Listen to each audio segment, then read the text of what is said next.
Imphal Turel gi mathakta saba yot ki thong ama ngasi ayok sing puba truck ama lana ba hotnabada thong gi mayai chabukta tektharakre truck aduna Turel gi ishingda tasinkhre gi driver laikidre thadok asigi matangda police tagi phangba pawgi matungina ngasi ayok pung 8 rom taba matamda Imphal West District gi Wangoi Police Station da konba mutum pipa amadi irom khul ani phaunaba nauna saba yot ki thong ama sing puduna lakpa chaka tara panba truck amana thong adu lana ba hotnabada mal lumna thadok adu thokibani hari thadok adu da yot ki thong adu mayai chabukta tektharakpadagi truck adu Turel gi ishingda tasinkhre adu bu truck adu da tonglakpa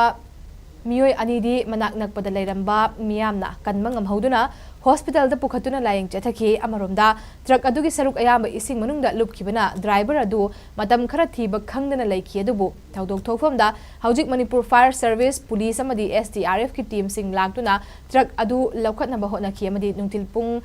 Mari rom tarakpa matamda crane sijinnaduna truck adu jingkhatpaga loinena driver adu Asiba Hakchang Oina Phangkhre. Ngasigi thodok thokfamda RDNPR Minister Khemchana Haktingnana yengsinkhre Nakalamaromda Wangoi Assembly Constituency gi MLA Khuraizam Loken amasung mayang Imphal Assembly Constituency gi MLA Kongkham Robindro Sulaktuna thodok adu yengsinki thodok asig matangda CM da paudambaga loinena stakeholder amasung police department da inquiry chathaduna thodok adu da mara leibasing action lokhatnaba Chief Minister N Birena khanganki amaromda Wangoi Police Station asu case ama lokhatuna makhatana thejinba hokre hari